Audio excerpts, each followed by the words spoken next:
আর এখান থেকে দেখেন পানির নিয়ন্ত্রণ, পানির গতিটা কিন্তু এখানে বাড়ি মেরে কমিয়ে দেবে, অর্ধেক কমিয়ে দেবে।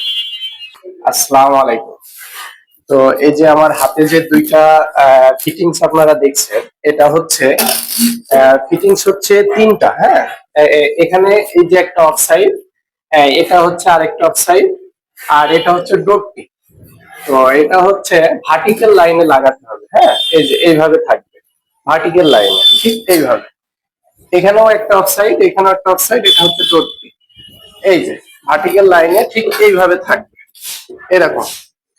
তো এই জিনিসটা সেট আপ করে আমি একটা ভিডিও দিয়েছিলাম ভার্টিক্যাল লাইনে লাগিয়ে।